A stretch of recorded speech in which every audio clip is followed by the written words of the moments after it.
Bueno, continuando con los temas, ahora vamos a hacer la osteoartritis. Bueno, la osteoartritis es una enfermedad de degeneración del cartílago, ¿sí?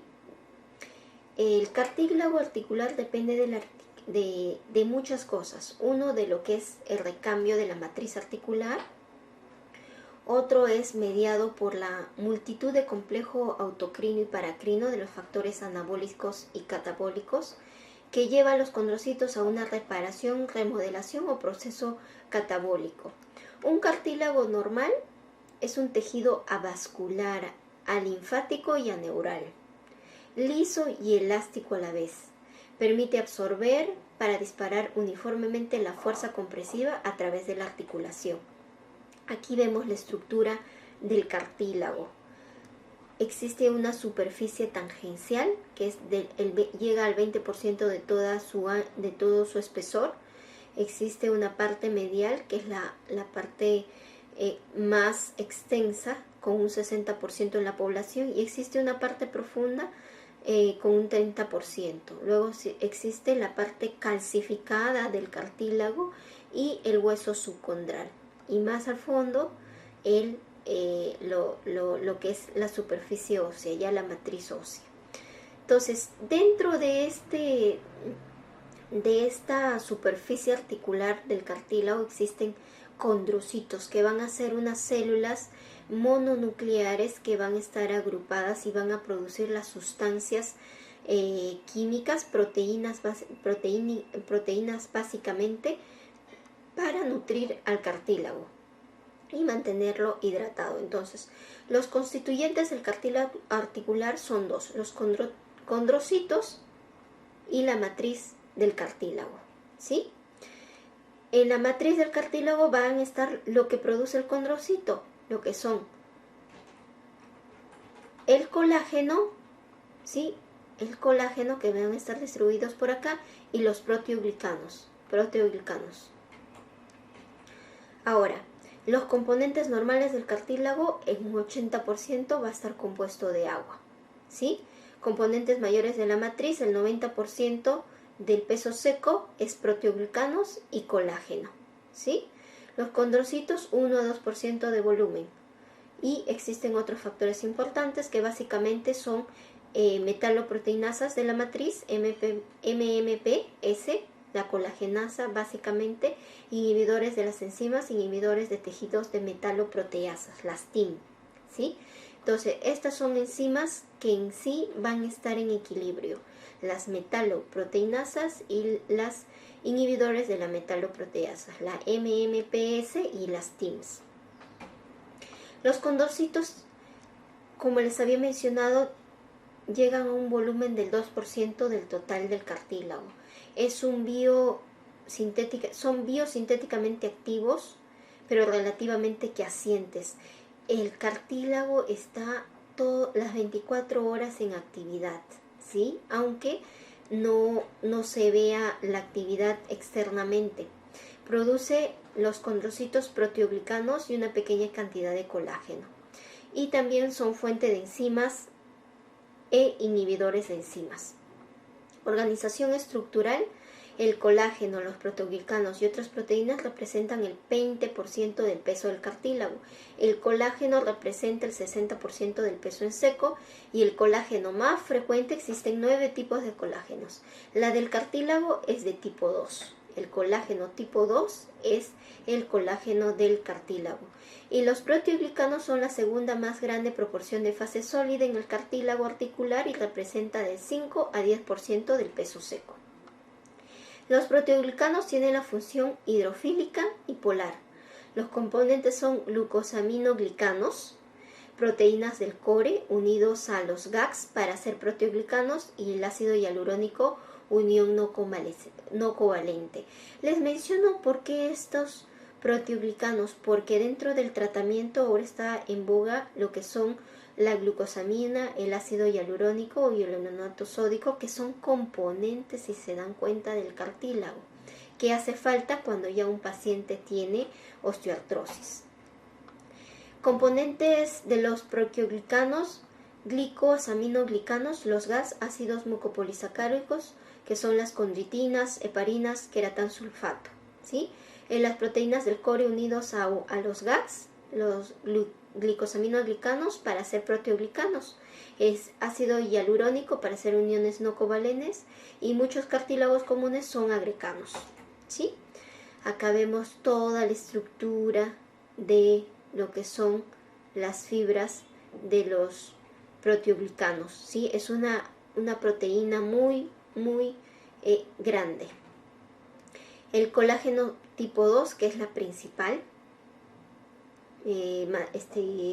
principal estructura del cartílago. También existe el colágeno tipo 11 y 9, pero la más frecuente y principal es la 2. 11 y 9, no recuerdo. La principal función del cartílago normal críticamente depende de la composición de la matriz extracelular, ¿sí? El colágeno tipo 2, la 9 y la 11 provee una red de fibras en tercera dimensión, las cuales inmovilizan los proteoglicanos y limitan la extensión de su hidratación. Cuando el cartílago comprime el agua y los solutos son expresados bajo fuerzas repulsivas derivadas del balance de los proteoglicanos, son palizados, ¿sí?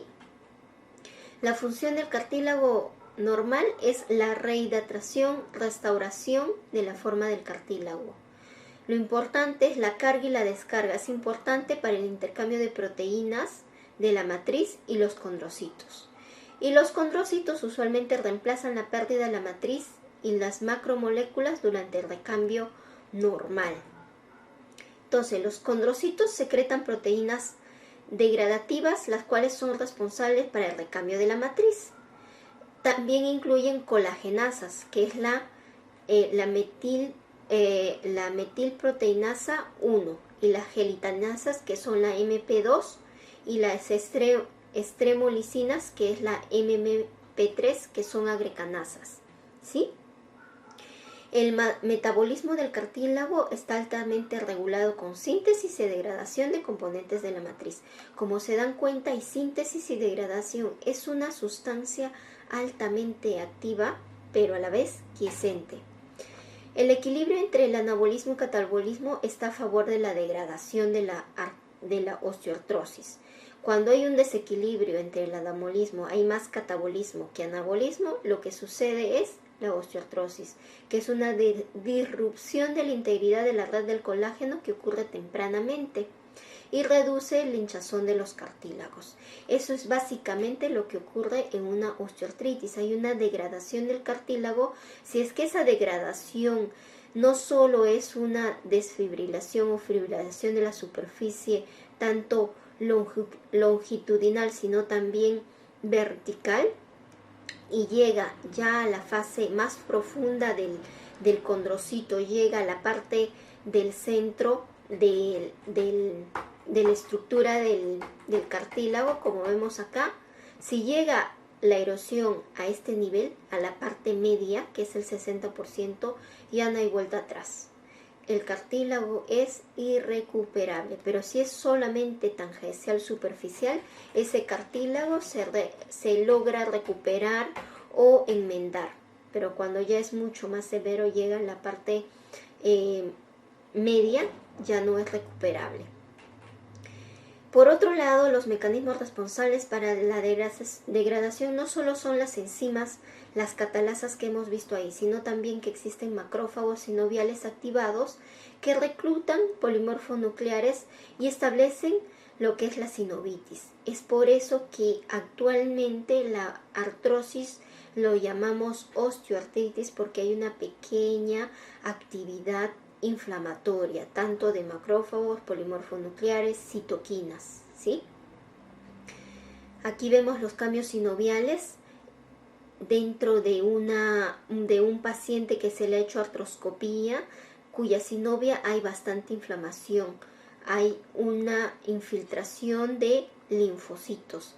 Si es que la artrosis no hubiera inflamación, no debería haber esta infiltración de linfocitos, por eso actualmente llamamos osteoartritis. Las citoquinas proinflamatorias y autoinflamatorias, que también están inmersas en lo que es la OA, factor de necrosis tumoral, interleuquina 1, parecen ser las mejores citoquinas involucradas en la OA, que son las más inflamatorias que existen, también la interleuquina 6 y la interleuquina 8, 11 y 17. Todas estas también están en la AR. Aquí vemos, por ejemplo, en un esquema de lo que es la parte inflamatoria de la osteoartritis. Aquí vemos la parte del hueso y esto es la parte de la sinovia. La sinovia hace un acúmulo de linfocitos. Estos linfocitos van a liberar factor de necrosis tumoral alfa, interleuquina 8, otras interleuquinas, van a activar y van a aumentar lo que es la presencia de las metaloproteasas y estas metaloproteasas lo que van a hacer es degradar el cartílago. Estas metaloproteasas lo que van a ser producidas por los condrocitos, ¿sí? Que están en la matriz del cartílago. Y estas a su vez van a producir interleuquina 6, interleuquina 8, que va a aumentar la inflamación, va a aumentar los polimorfonucleares. Y por otro lado tenemos que va a haber una activación de estos interleuquinas, van a unirse a receptores de osteoclastos que van a estar al costado del cartílago y estos osteoclastos lo que van a hacer es erosionar. También hay un poco de erosión del cartílago. Citoquinas involucradas, las ya mencionadas, proteoglicanos, ¿sí? El cartílago articular, como vemos, es tridimensional, está hidratada, está compensada las fuerzas tanto longitudinal, vertical, horizontal, tridimensional. Es tan fuerte el cartílago articular que no debería dañarse salvo causas extremas. Acá vemos la fuerza externa que viene hacia el cartílago y lo que hace es comprimir y lesionar lo que son la estructura de los proteoglicanos, los glicanos, y lo que hace es deshidratar, disminuye la cantidad de agua, lo deshidrata y empieza a lesionarse el tejido. Entonces existe un desequilibrio entre lo que es el tejido y lo que es la fuerza dentro de lo que es el cartílago osteoarticular. Hay una normalidad en el tejido articular o del cartílago y hay una normalidad en la reparación. Aumento de lesión con disminución de la reparación. Por lo tanto, se produce la osteoartrosis o osteoartritis. Entonces, cambios macroscópicos, ablandamiento o hinchazón del cartílago inicialmente. Más agua es absorbida por los proteoglicanos, el cartílago es considerado considerablemente diluido. Aquí, miren, la estructura se llena de agua, el cartílago se llena de agua y hay disruptura, hay lesión de las fibras proteínicas. Fibrilación, que lo hemos visto ahí, y externamente, macroscópicamente, con la artroscopía vamos a ver estas fibras de acá, que se van a parecer semejante a lo que es a la carne cuando comemos cangrejo, a la carne del cangrejo, medias fibrilares, blanquecinas fibrilares que van a estar flotando en el cartílago.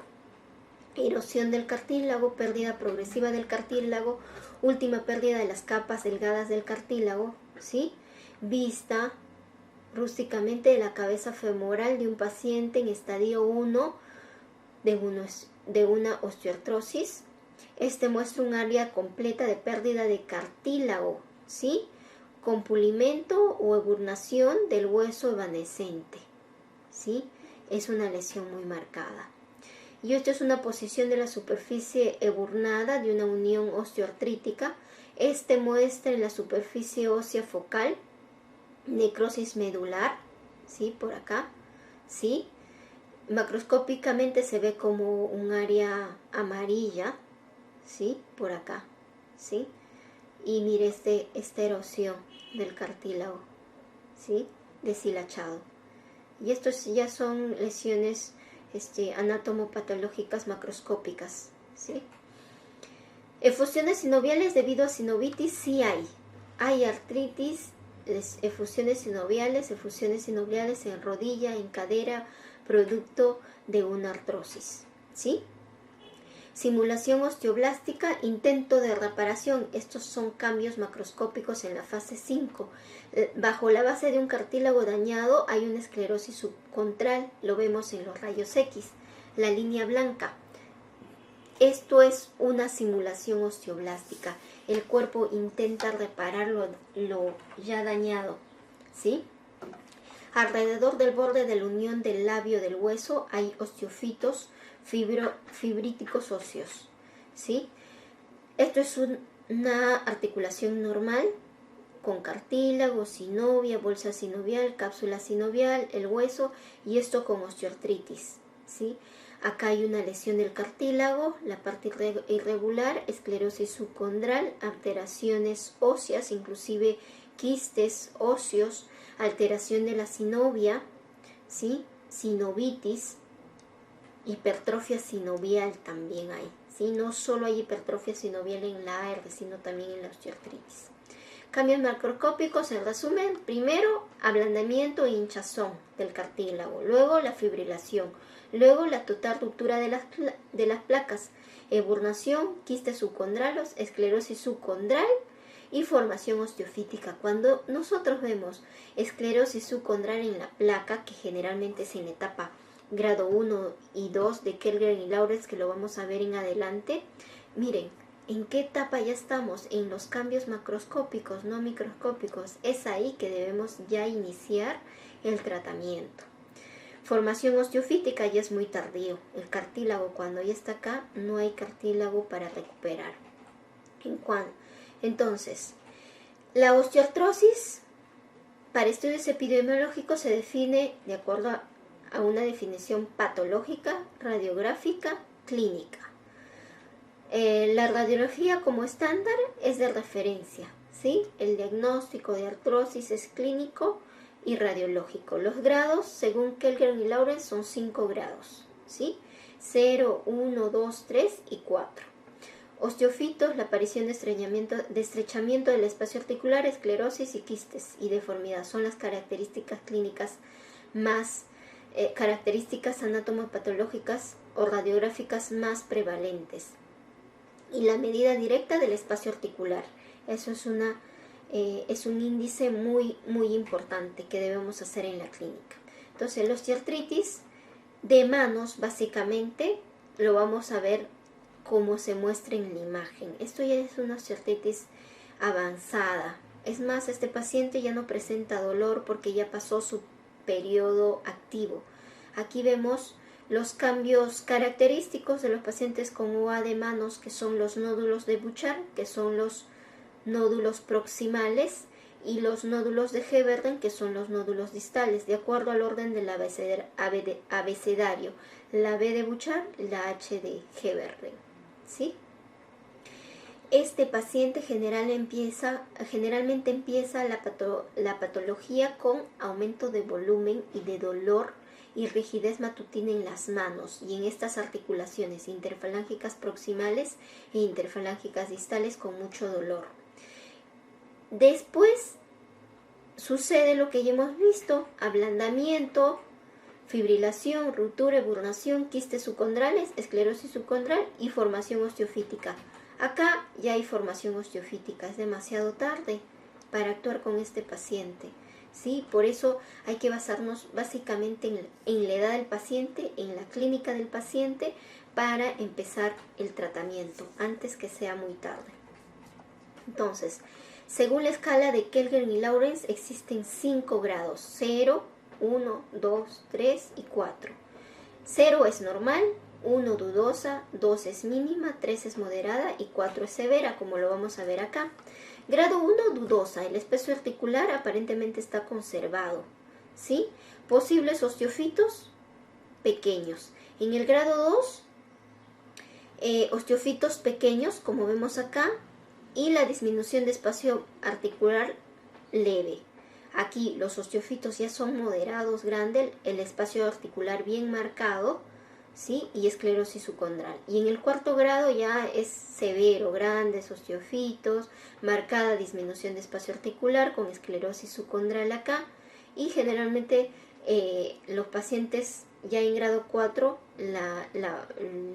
estéticamente se va a ver en valgo ambas piernas, ¿sí?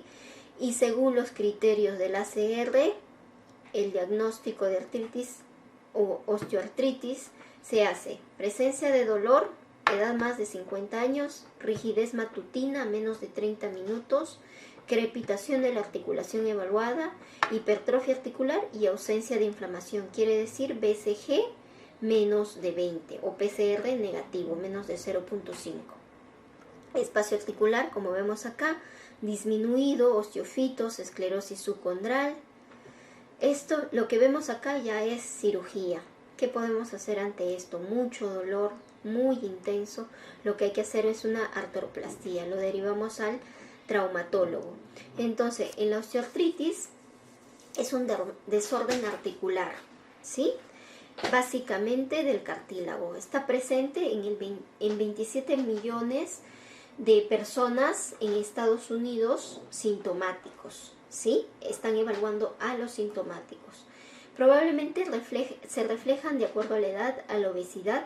Su síntoma principal y motivo de consulta va a ser el dolor, la incapacidad o discapacidad. La molestia va a ser la molestia al subir escaleras, básicamente, o al bajar escaleras. Un dolor en articulaciones de patrón mecánico, es decir, con el movimiento o con el esfuerzo físico. Y existe un rápido crecimiento de esta enfermedad y tiene un impacto en la salud pública actualmente. ¿Por qué? Porque existe mucha obesidad, que es un factor de riesgo modificable en la osteoartritis. Existen diferencias en estudios poblacionales en cuanto a la definición de osteoartritis, debido a que otros toman etapas iniciales, otros toman etapas tardías, otros han tomado criterios solo clínicos y otros han tomado criterios radiológicos. Entonces los estudios difieren mucho y por lo tanto la prevalencia también. La distribución de factores de riesgo para la enfermedad, los lectores de radiografía también influye en la epidemiología, puesto hay otros pacientes que clínicamente se les diagnostica, no radiológicamente. Entonces hay que hacer ambos y hay que homogenizar estudios para que la prevalencia sea similar. Dentro de los síntomas que hemos mencionado, dolor, rigidez, dureza, la prevalencia menor que lo radiológico en 6.8 o 4.9 en mayores de 26 años y de rodilla el 16.7% en mayores de 45 años.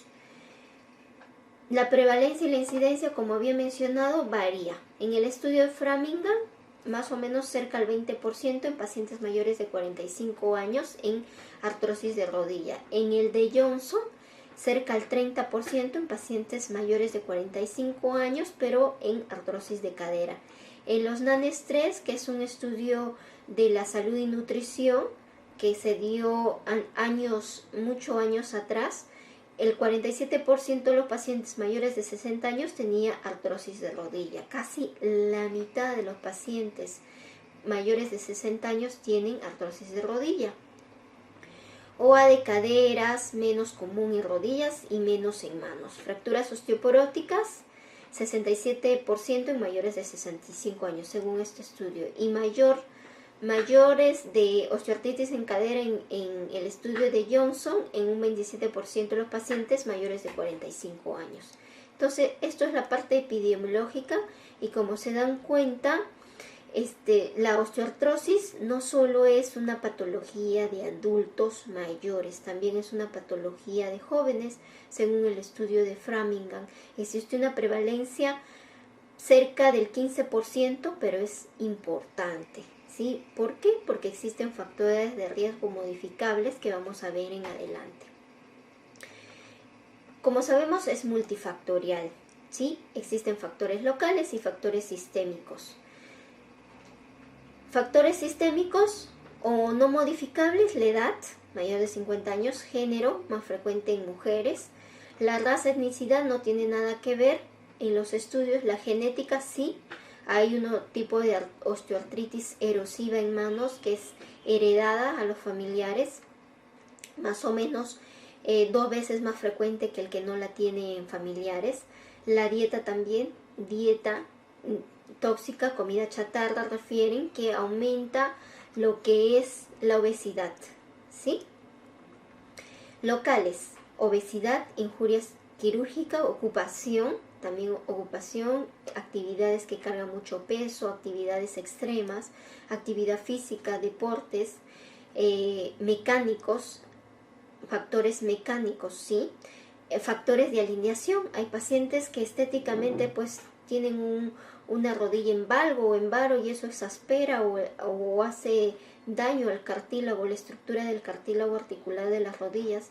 La hiperlaxitud articular, esto se da generalmente en los niños. Unos niños, adolescentes, jóvenes que vienen por artrosis en manos, en codos, en rodillas, hay que descartarle hiperlaxitud articular benigna, ¿sí? Con los criterios de Beighton. ¿Por qué? Porque estos pacientes son muy laxos y por lo tanto rozan más las articulaciones y lesionan más ese cartílago.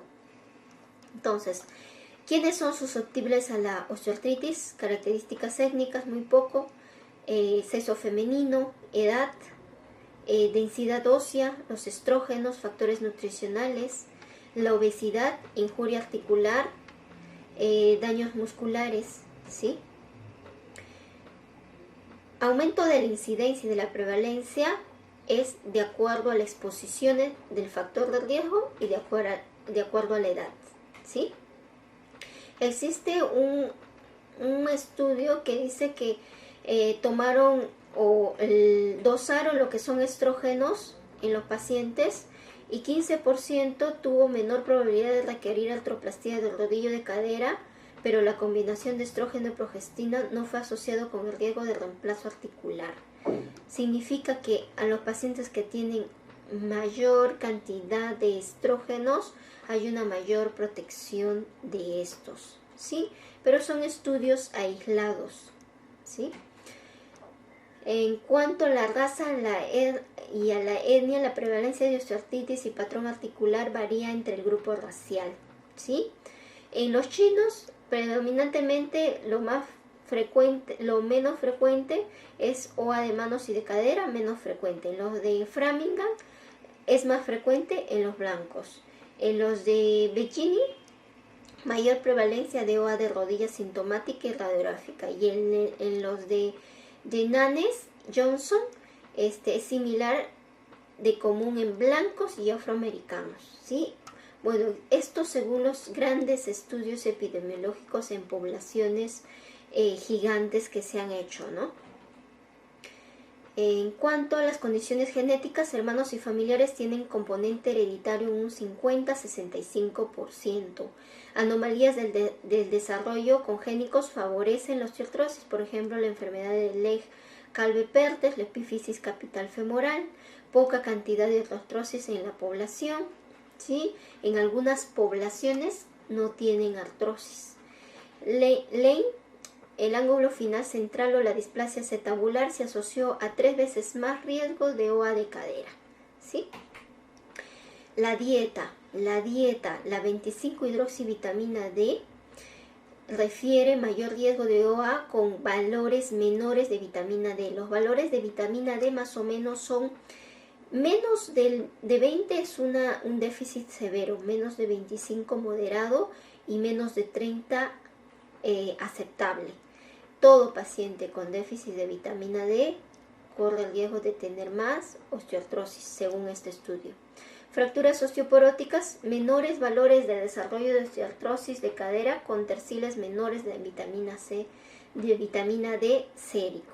La vitamina C, riesgo aumentado de protección radiográfica de osteoartrosis de rodilla, pero no de incidencia, ¿sí? La vitamina E en varones asociado a menor progresión de osteoartrosis de rodilla. Entonces, tiene un factor dietético, ¿sí? La obesidad es el factor de riesgo más prevalente en la OA de rodillas. Según el estudio de Framingham, la pérdida de peso de 5 kilos de peso tiene 50% de reducción en el riesgo de osteoartrosis de rodilla sintomática nueva, ¿sí? La obesidad en relación al sobrepeso y la OA de cadera es inconsistente. Es menor que la OA de rodilla, ¿sí? Está más asociado a la OA de rodilla que a la OA de cadera, ¿sí? Por otro lado, tenemos que los IMC altos fueron asociados a un aumento de riesgo de reemplazo de artroplastía de cadera. La sobrecarga de rodilla y cadera puede llevar a la ruptura o falla de soporte del ligamento estructural, ¿sí? Y por lo tanto, osteoartrosis.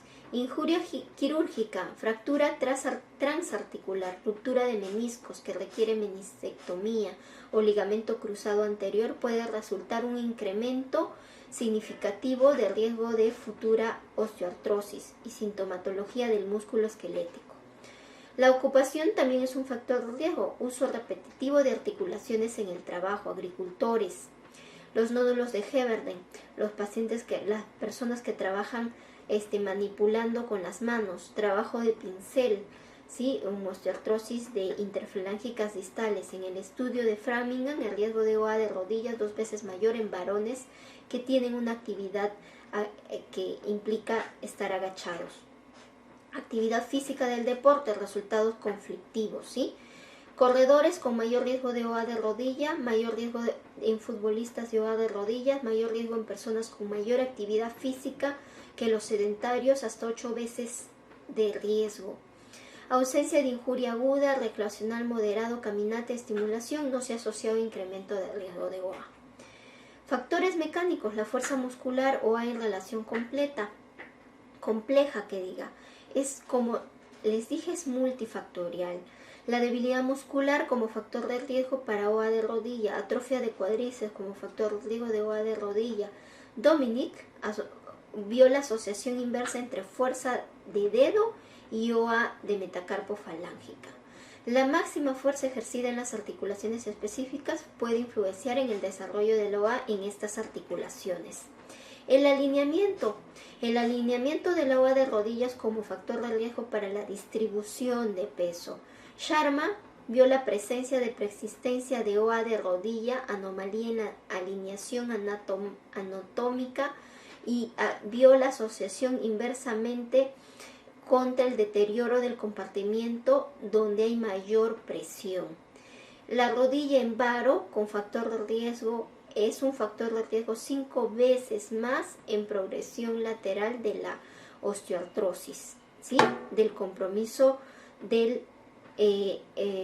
espacio femorotibial lateral. Mal alineamiento de rodillas asociado a tamaño y progresión de lesiones de médula ósea, así como pérdida rápida del cartílago según la resonancia magnética nuclear, ¿sí? La laxitud de rodilla en varones o valor es mayor en las articulaciones no artríticas, los cuales tuvieron enfermedad idiopática que los controles. Lo que les había mencionado, la hiperlaxitud articular benigna en varones, pero también puede ser en mujeres. Factores de riesgo para la OA sintomática, mujeres, afroamericanos reportan más sintomatología de OA de caderas que de rodillas que blancos. La OA radiográfica severa, más tendencia para reportar dolor articular, más dolor de OA en actividades físicas extenuantes, hallazgos de rigidez matutina asociado a dolor de rodillas y OA crónico pero no constante. El cuadro clínico, lo que habíamos mencionado, el paciente viene por discapacidad física o social, mucha repercusión económica, se estima afectación más o menos de 11.6 millones de personas, el costo anual es muy alto, 65 billones. Rango de la enfermedad de falla estructural o funcional de la articulación sinovial ocurre cuando se altera el equilibrio entre reparación y daño articular. En general, hay una exacerbación de las actividades y hay un alivio con el reposo, ¿sí? El dolor en reposo en casos avanzados con pérdida de sueño y futuras exacerbaciones en ausencia de sueño. Síntomas cardinales: dolor, patrón mecánico, función reducida, rigidez, inestabilidad articular y crépitos. Índice de masa corporal, adecuando al examen físico, rango articular, localización de dolores, fuerza muscular, miembros inferiores, generalmente uso de goniómetro para examinar el alineamiento. Esto básicamente para el examen físico. Siempre hay que ver el índice de masa corporal, los rangos para ver gravedad. Siempre es en miembros inferiores por el hecho de la obesidad. Y el goniómero es importante, es un aparato, una regla móvil, ¿sí? Como un, ¿cómo se dice? Como una bisagra que te sirve para medir el rango articular. Entonces, factores que sugieren el diagnóstico, lo que hemos mencionado: crépitos, dolor, rango restringido, deformidad, inestabilidad, modo de andar, efusión articular. Factores que contribuyen al dolor, lo que es factores psicológicos, sociales, posiciones durante la inflamación, movimientos articulares, liberación de mediadores en base neurofisiológica para la alodinia, plasticidad del sistema nervioso central, ¿sí? Factores contribuyentes: patología tisular local, cartílago, aneural y avascular, ¿sí? Incapaz de generar dolor, inflamación, rigidez o algún típico síntoma de OA. Hueso subcondral, perióstico, ligamentos periarticulares, músculo periarticular, sinovio, cápsula intraarticular ricamente inervados y fuente de nocicepción. Si se dan cuenta, como el cartílago es aneural, avascular, inicialmente no hay dolor. Hay dolor cuando ya ha avanzado hacia la parte periarticular, sinovial o de la cápsula, y eso ya es bastante tarde. El cuadro clínico, lo que ya hemos mencionado, ¿sí? La reacción sinovial, fibrosis de la sinovia, de la cápsula sinovial, hay activación de las células T, de las células B, el sitio de inflamación es obvia, hay una relevancia en esa zona. Una de las más inervadas es el tejido adiposo como fuente de adipoquinas inflamatorias, ¿sí? Por eso hay dolor, pero eso ya es avanzado. Aquí vemos la imagen que ya le habíamos mencionado antes. En cuanto a los nervios, y esta parte es muy importante, básicamente para el tratamiento, porque a veces nuestros pacientes ya vienen muy avanzados.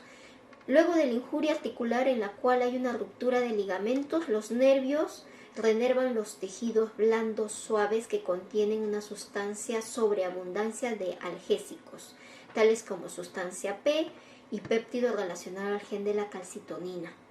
Aparecen desordenados, un perfil denervatorio descrito como injuria del nervio, ¿sí? Existe una inervación en la articulación, hay unas vías aferentes, ¿sí? El diámetro es grueso y desmielinizado, lo que llamamos el grupo 2 A beta. Desaparecen en la región terminal, el grupo 3, que es el A delta. Los nervios no mielinizados, que son el grupo C, el grupo 4, los nociceptores en estado articular, campo restringido a articulación, la sustancia P, la CGRP postneural, el dolor tibio femoral, la experiencia del dolor subjetivo y el péptido vasointestinal vasoactivo. Todos estos son lo que nos van a interferir o contribuir para el dolor de la articulación. Nociceptores silentes, que son las polimodales A delta y fibra C, que inervan la articulación, incremento del estímulo doloroso en presencia de agentes físicos, responden ante daño o inflamación. La neuroanatomía del hueso mineralizado, edema óseo y periósteo es bien definido. Las fibras A, B, A, D y C y fibras simpáticas son distribuidas dentro del periósteo, entrando en un hueso en asociación con vasos sanguíneos. El periósteo con gran densidad de nociceptores. Cuando la lesión del cartílago ya llega al periósteo, existe un intenso dolor, pero como pueden ver, esto ya son en etapas avanzadas. Esto también. Por otro lado, existen unas vías descendentes originados en los centros supraespinales, somatosensoriales y cortezas límbicas del cerebro que proyectan a través del área gris periaqueductal al asta posterior y modulan la actividad del asta dorsal, protransmisión del dolor. ¿Cómo les explico esto? Cuando ya hay artrosis, disminución o pinzamiento articular en la rodilla, existen las vías aferentes, fibras del dolor ya mencionadas, fibras AB, delta y C, que van a transmitir al dolor al cerebro, ¿ya? Vía aferente.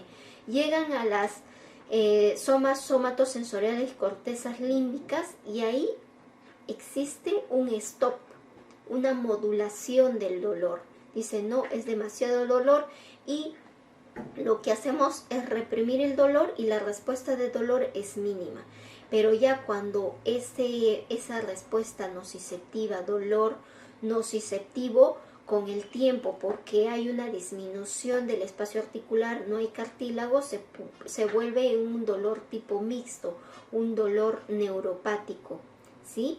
Entonces, ese dolor neuropático, lo que sucede es exteriormente es que ese centro de inhibición del dolor ya no funciona, ¿sí? Se inhibe y existe lo que es la hiperalgesia. Eso sucede cuando ya el paciente mucho tiempo está en constante actividad, compresión y roce de las articulaciones. Por eso el tratamiento ya en UA severo es para un dolor tipo neuropático, tipo mixto, no solo nociceptivo, sino también neuropático. Y eso es muy difícil de manejar, ¿sí? Crónicamente.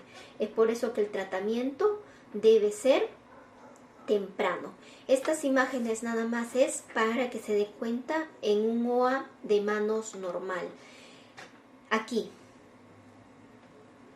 OA da en interfalángicas distales, interfalángicas proximales. Puede dar en algunas metacarpofalángicas, pero solo son en estas dos, ¿sí? En la segunda y la tercera. La unión entre el trapecio y la falange, la metacarpiana y la metacarpiana, estos son los carpos y estos son los metacarpos. La unión entre el primer metacarpo y el primer huesecillo, que es el trapecio, si da la artrosis ahí, hay una erosión del cartílago, se llama risartrosis, ¿sí? Y en la OA erosiva que les mencionaba, que es mucha inflamación, mucho dolor, inclusive puede tener síntomas de artritis reumatoide con BCG elevado o PCR elevado pero factor reumatoide negativo, básicamente el compromiso va a ser en interfalángicas proximales y distales, no hay compromiso de metacarpo. Esto nada más para que se acuerden, la artritis psoriásica también hay un compromiso articular de interfalángicas distales erosiva, que puede ser un diagnóstico diferencial de las artrosis de manos erosivas. Y la otra que da en línea, la artritis psoriásica en línea, que es un patrón de dactilitis, inflamación de la tenosinovia y nos da un dedo en salchicha.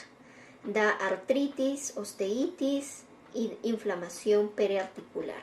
¿Sí? Esto nada más como para agregarles. Si hay compromiso de interfalángicas proximales y metacarpofalángicas y muñecas, indudablemente es artritis reumatoide. Y la hemocromatosis da en metacarpofalángicas y muñecas. Diagnóstico diferencial de la artritis reumatoide. Esto, viendo esos huesecillos, quiero que presten atención. El A, el B, el C, el D. ¿Qué es el A? Es una erosión periférica marginal, ¿sí? Y hay osteofito. ¿Qué será? Y en la B hay erosiones centrales. ¿Qué será? Erosión central, ¿sí? Erosión central. Fíjense bien, erosiones un poco periféricas también, ¿sí? Bueno, y la C son lesiones proliferativas y a la vez erosiones. Y la D es pinzamiento, un poco de pinzamiento, erosiones marginales, pero muy chiquito, ¿sí? Muy chiquito. Y osteopenia subcondral, si se dan cuenta, ¿sí? Esto la A es característico de una osteoartrosis. La B también de una osteoartrosis, pero es erosiva, central, de manos, interfalángicas distales. La C de una psoriasis, es además de marginal, central. Y la D es de una artritis reumatoide, la erosión es marginal, sí, chiquitita, muy pequeña, marginal y pinzamiento, además de osteopenia. Esto es una imagen que es muy valiosa para los diagnósticos diferenciales. Entonces, dadas las modalidades terapéuticas identificadas en el tratamiento de la artrosis, según el EULAR, los vamos a mencionar acá. El EULAR da tratamientos no farmacológicos, farmacológicos, intraarticulares y cirugía. Los no farmacológicos, obviamente, a la cabeza la educación, el ejercicio, plantillas, utensilios, pérdida de peso, ultrasonido, todo lo que es acupuntura, terapia complementaria. Los farmacológicos a la cabeza, analgésicos, antiinflamatorios, los ISADOAs, que los vamos a mencionar en adelante, los AINES, la capsaicina para el dolor, los intraarticulares, los corticoides, el ácido hialurónico, lavados articulares. Y la cirugía, la artroscopía, osteotomía, prótesis parcial y prótesis total. ¿Sí? Esto en resumen. Entonces, todo paciente que viene con artrosis, lo primero que tenemos que hacer, un efecto antiinflamatorio con AINES, ¿sí? Para bajar la inflamación de la membrana sinovial y del hueso subcondral, ¿sí? Entonces, si es que los AINES no son suficientes, podemos dar paracetamol u otros analgésicos, ¿sí? Glucocorticoides intraarticulares si es que el dolor es muy intenso, muy severo o se ha activado. Si el tratamiento con eso es insuficiente, vamos a agregar opioides, tramadol, tapentatol, que hace 15 días lo han lanzado acá en septiembre del 2016 aquí en Perú, pero ya en Europa está hace 2 años, que es el tapentatol, que es un opioide para el dolor, el nuevo opioide para el dolor, que aquí en Perú está carísimo, pero sí inhibe el dolor, lo que les comentaba. Inhibe el estímulo ascendente y también el estímulo descendente. Tiene 2 mecanismos de acción. Por otro lado, si es ineficaz los COX y hay mala evolución, lo que podemos hacer es infiltración de ácido hialurónico y cirugía. ¿Sí? Eso es todo en cuanto a osteoartrosis. Básicamente en osteoartrosis quiero que recuerden, es prevención. Un paciente con artrosis, el cartílago ya no se puede recuperar ni siquiera con los nutrientes, la glucosamina, las condritinas, los proteoglicanos que vamos a administrar. En 3 estudios en todo el mundo se ha demostrado que aumenta el nivel de la línea del cartílago, las células del cartílago, pero solo el 20%, que en grosor del cartílago no es nada. Entonces, en nuestros pacientes lo único que tenemos que hacer es prevención, ¿sí? Bajar de peso, no hacer actividades forzosas, acudir tempranamente al médico reumatólogo, ¿sí? Eso es todo en cuanto a osteoartritis.